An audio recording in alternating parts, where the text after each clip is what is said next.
আমাদের সমস্ত গণতান্ত্রিক যে প্রতিষ্ঠান সেগুলোকে ভেঙে দিয়েছে, কাঠামোগুলোকে ভেঙে দিয়েছে, বিচার ব্যবস্থা ধ্বংস করে দিয়েছে, নির্বাচন ব্যবস্থা ধ্বংস করেছে, আমাদের প্রশাসন বিশেষ করে পুলিশ প্রশাসনকে তারা দলীয়করণ করেছে, ব্যবসা বাণিজ্য সব কুক্ষিগত করেছে এবং অর্থনৈতিক ব্যবস্থাকে কুক্ষিগত করতে গিয়ে সমস্ত ব্যবস্থাকে ভেঙে দিয়েছে। বন্ধুগণ, সেই 15 বছর পরে ছাত্র জনতার বিপ্লবের মধ্য দিয়ে এবং আপনাদের 15 বছর সংগ্রামের মধ্য দিয়ে আমরা এই ফ্যাসিস্টকে সরাতে সক্ষম হয়েছি। আমি আজকে সেই জন্য আবার অত্যন্ত শ্রদ্ধার সঙ্গে, কৃতজ্ঞতার সঙ্গে, ভালোবাসার সঙ্গে আমাদের সেই সব বীর শহীদদের কথা স্মরণ করতে চাই, যারা এই জুলাই আগস্ট অভ্যুত্থান শুধু নয়, তারা একই সঙ্গে 15 বছরে যারা প্রাণ দিয়েছে তাদের সকলের প্রতি, আহতদের প্রতি আমি জানাচ্ছি আন্তরিক সহানুভূতি। এই যে ত্যাগ শিকার 15 বছর ধরে যে আপনার অত্যাচার, অন্যায়, কারাবরণ, আমি অনেককে চিনি এখানে। আমি অনেককে দেখেছি যে কারাগারে আমার সঙ্গে তারা ছিলেন, বিশেষ করে শেষের দিকে আপনাদের বড় বড় নেতারাও আমার সঙ্গে কারাগারে ছিলেন।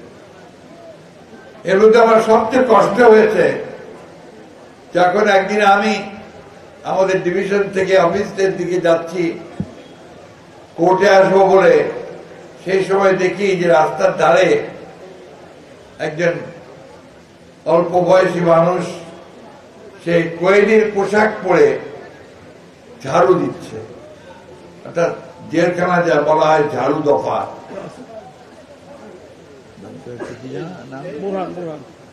এখানে সে আছে, তো তার নাম হচ্ছে বুরহান।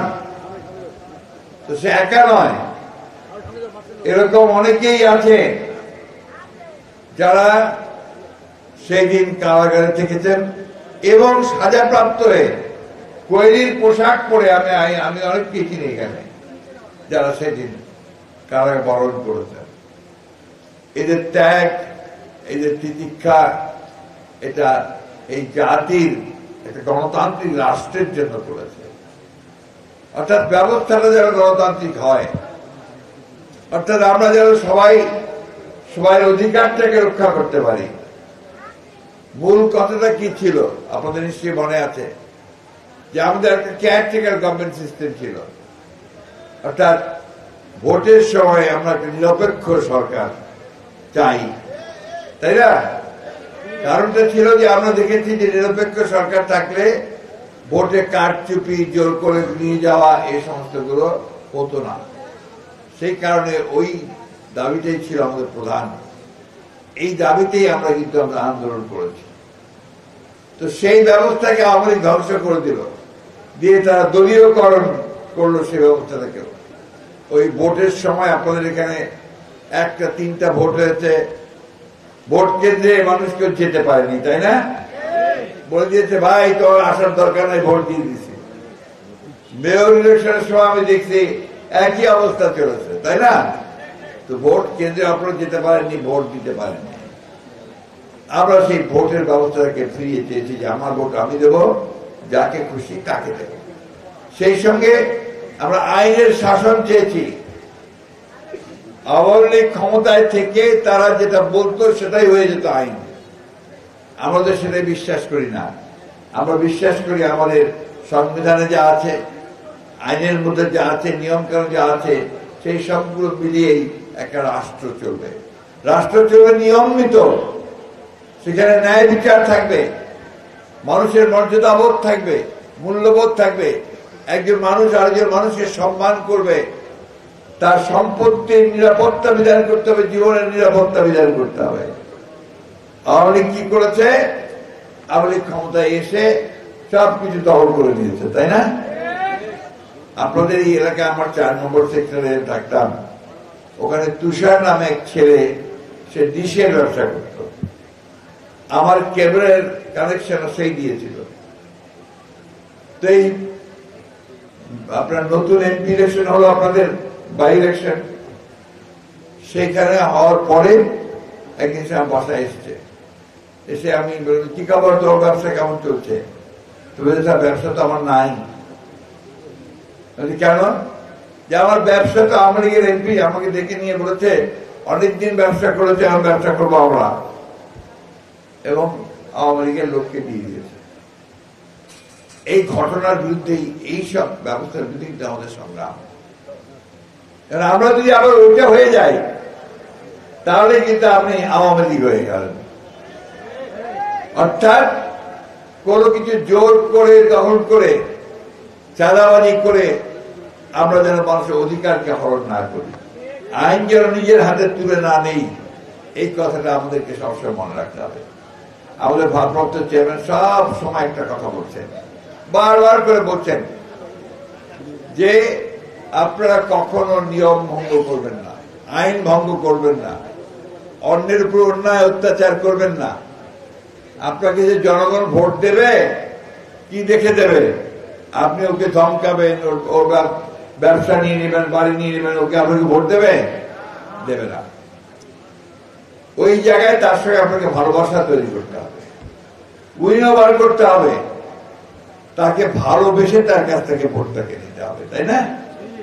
সুতরাং এই বিষয়গুলো কিন্তু আপনার পার হয়ে আজকে এই জায়গায় আমরা এসেছি, যে ওই জায়গাটা তৈরি করার জন্য।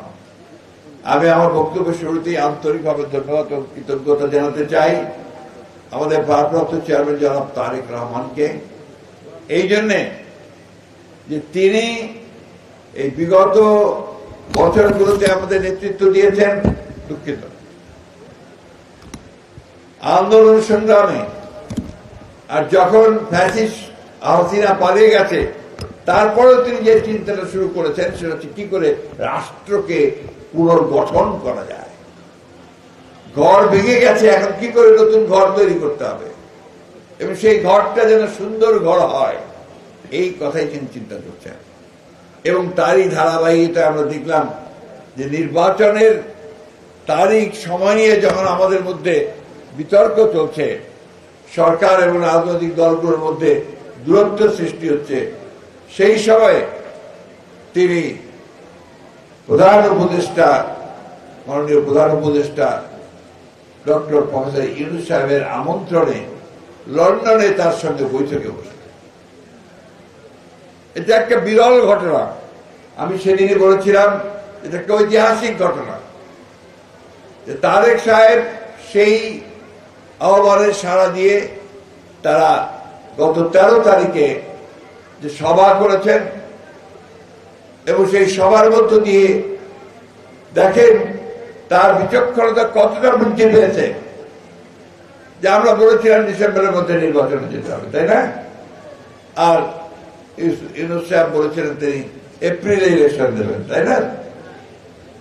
তিনি আলোচনার মধ্যে গিয়ে ওই ডিসেম্বরে থাকেননি, তিনি কিন্তু ফেব্রুয়ারিতে চলে গেছেন, এবং ইউনূস সাহেব পিছিয়ে তিনি ফেব্রুয়ারিতে এসেছেন। একেই বলে রাষ্ট্রনায়কোচিত নেতা। রাষ্ট্রের নায়ক জনগণের শান্তির কথা চিন্তা করে, কোন বিভেদ বিভাজনে না গিয়ে, কোন সংঘর্ষে না গিয়ে, এই দুই নেতা আমাদের একটা শান্তিপূর্ণভাবে নির্বাচনের সুযোগ করে দিয়েছেন, তাই না ভাই? আমরা কিনা পছন্দ করছি না অপছন্দ করছি? জোরে বলেন, পছন্দ করছেন? তাহলে তারেক রহমান সাহেবকে একটা ধন্যবাদ দেন জোরে হাততালি দিয়ে, আর সেই সঙ্গে ইউনূস সাহেবকেও একটা হাততালি দিয়ে ধন্যবাদ দেন। অনেকের পছন্দ হয় নাই, অনেকের পছন্দ হয় নাই, তারপর নির্বাচন হলেই তাদের বিপদ। এখন নির্বাচন নাই, সুতরাং তাদের অনেক গুরুত্ব আছে। যে নির্বাচন হয়ে যাবে তখন তো জনগণের যারা ভালোবাসার দল তারাই তো ক্ষমতায় আসবে, তাই না? তো তখন তাদের গুরুত্ব কতটুকু থাকবে কি থাকবে না তখন নির্ধারিত হবে। যে কারণে ওরা নারাজ হয়েছে, এবং নারাজ হয়ে গতকালকে একটা বৈঠকে হাজির হয় নাই।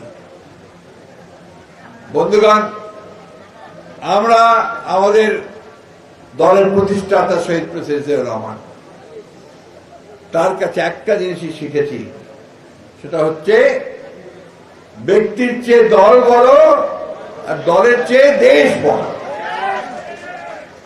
আমাদের নেত্রী দেশনেত্রী বেগম খালেদা জিয়া আমাদেরকে ওই একই শিক্ষা দিয়েছেন।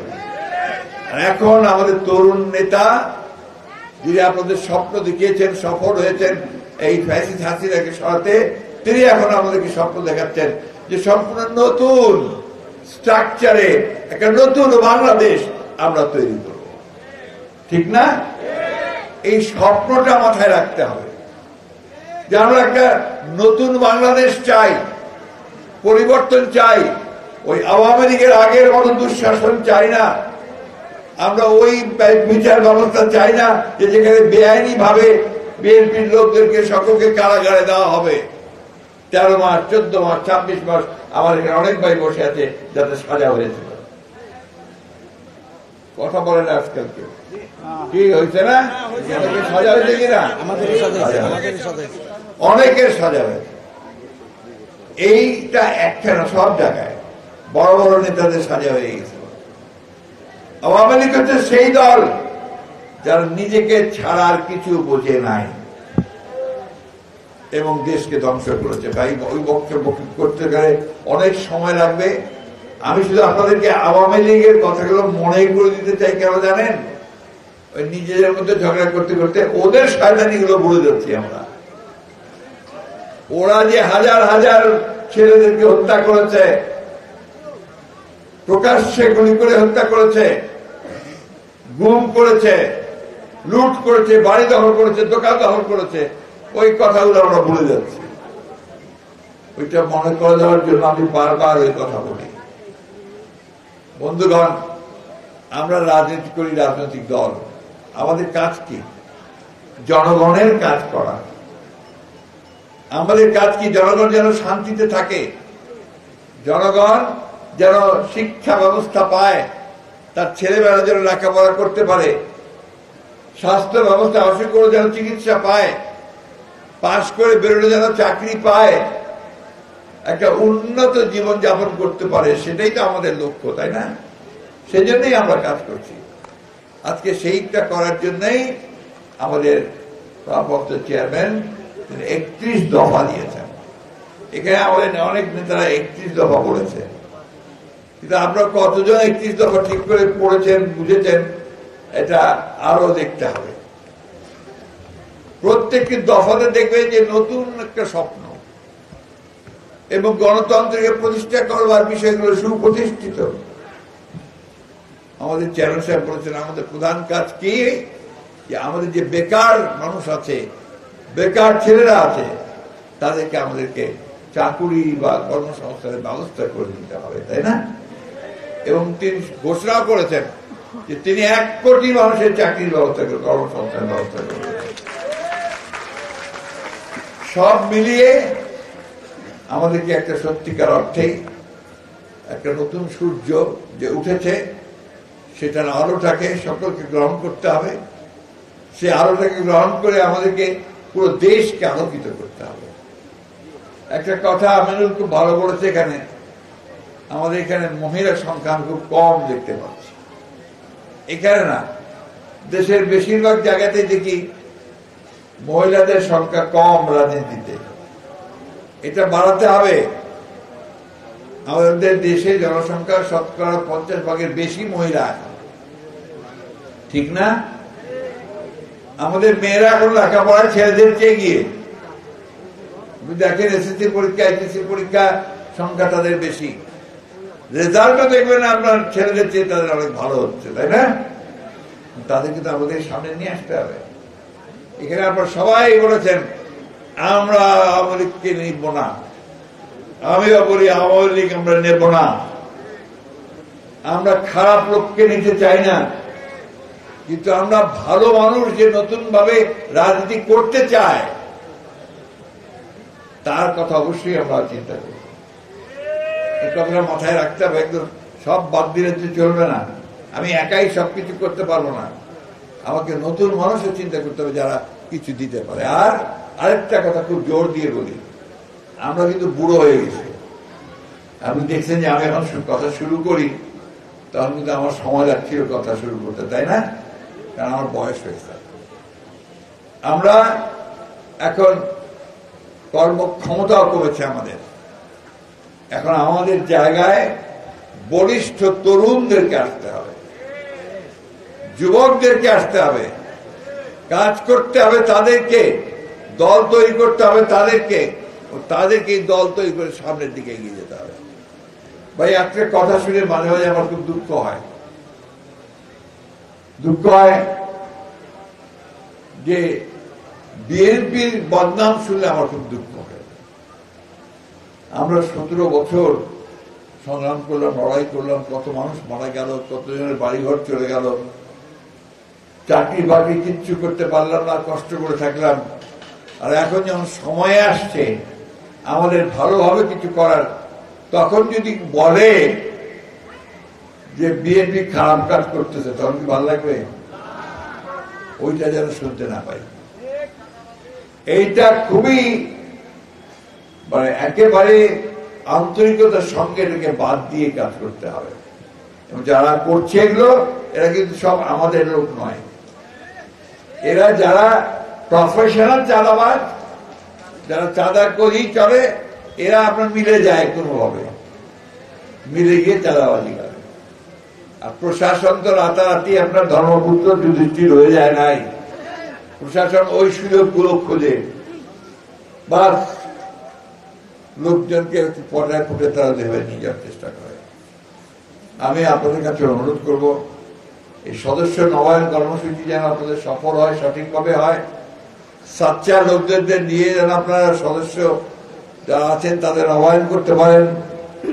এবং ভবিষ্যতে যদি কেউ আসতে চায়, আমরা আরোপ করেছি সেইভাবেই তাদেরকে নিতে হবে, যেটা আমার দরকার, যোগ্য মানুষটাকে, তাই না? আওয়ামী লীগকে আমরা নেব না, কারণ আওয়ামী লীগ প্রমাণিত যে তারা খারাপ মানুষ, তারা ডাকাত, তারা মাফিয়া, তারা দখলদার। তাদেরকে আমরা দলে নেব না। কিন্তু যে রাজনীতি করে নাই, কখনো করে নাই, আওয়ামী লীগও করে নাই, কিন্তু ভালো মানুষ, যোগ্যতা আছে, এলাকায় তার গ্রহণযোগ্যতা আছে, এই সব মানুষের কথা আমাদেরকে ভেবে দেখতে হবে। বন্ধুগণ, বক্তব্য দীর্ঘ করবো না। আমাদের সামনে এখন বিরাট কাজ।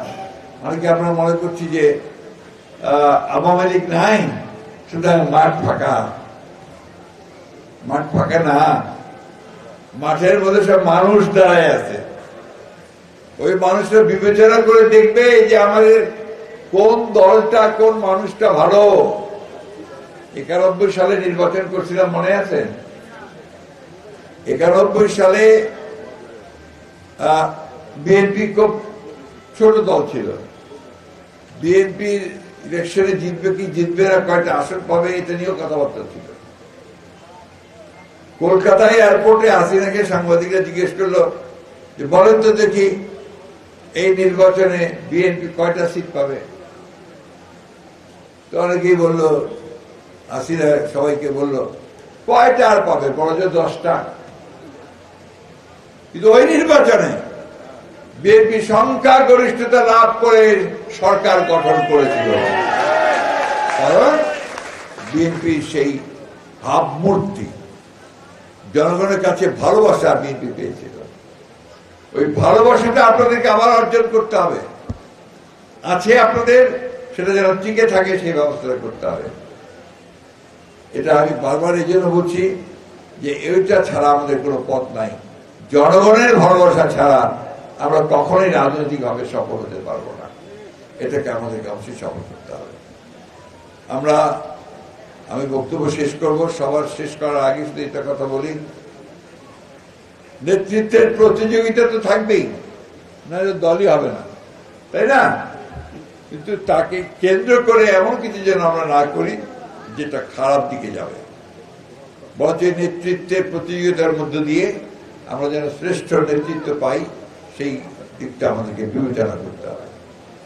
আর সবাইকে আন্তরিকভাবে ধন্যবাদ এবং কৃতজ্ঞতা জানাচ্ছি যে আমাকে আপনারা আজকে সুযোগ করে দিয়েছেন এই উত্তরার মাটিতে আপনাদের সঙ্গে কথা বলার, কারণ এখানে আমার 17টা বছর বিরোধী দলে থাকতে কেটেছে। এই উত্তরা থেকে আমি বহুবার জেনে গেছি আমার বাসা থেকে, এটা বাস্তবতা। সুতরাং এইটা আমার জন্য একটা বড় আনন্দের কথা, আমার একটা গর্বের কথা। প্রিয় ভাই বোনেরা, আপনারা ভালো থাকবেন, সুস্থ থাকবেন।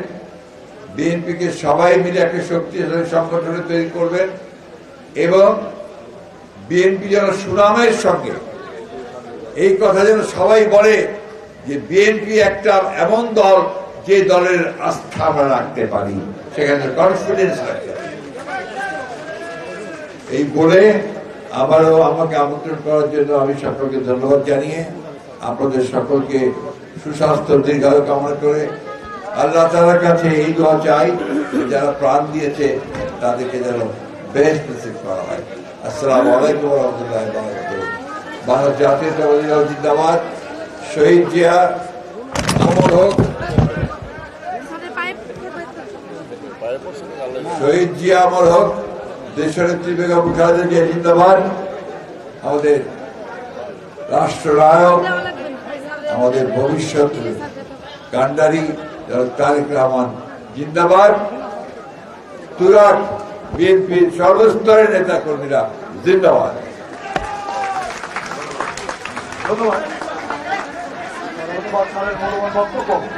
এ পর্যায়ে আজকের এই বাংলাদেশ জাতীয় দল ঢাকা মহানগর বিএনপির সদস্য নবম ফোরামের কার্যক্রম উদ্বোধন করছেন আজকের আমাদের এই অনুষ্ঠানের প্রধান অতিথি, বাংলাদেশের কোটি কোটি মানুষের হৃদয়ের স্পন্দন, একাধারে যিনি শিক্ষক এবং যার নেতৃত্বে বাংলাদেশ জাতীয় দল অত্যন্ত সুসংগঠিত, জিয়া পরিবারের অত্যন্ত আস্থাভাজন ব্যক্তিত্ব, আমাদের ঢাকা মহানগর বিএনপি অভিজ্ঞ জনাব মোস্তফা জামান, আমাদের সদস্য সচিব ঢাকা মহানগর বিএনপি তার নবায়নের মধ্য দিয়ে আজকের সদস্য নবায়ন কার্যক্রম উদ্বোধন করছেন আমাদের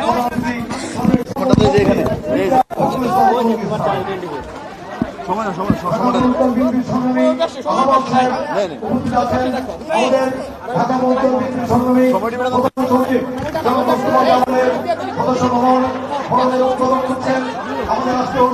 অতিথি সাবেক শিক্ষক জননন্দিত জনপ্রিয় জননেতা জনাব মির্জা ফখরুল ইসলাম ইসলাম হাত থেকে নবায়ন ফোরামের উনি উদ্বোধন করছেন এবং হাত থেকে মোস্তফা জামান সাহেব সেই সদস্য ফর্ম নিচ্ছেন। তাকে ধন্যবাদ। তাদের মূল্যবান সময় দিয়ে আজকে মহানগর বিএনপিকে উনি অলঙ্কৃত করেছেন। তাদের মূল্যবান বক্তব্য আহ্বায়ক হারুন রশিদ খোকা সদস্য নবায়ন ফর্ম আমাদের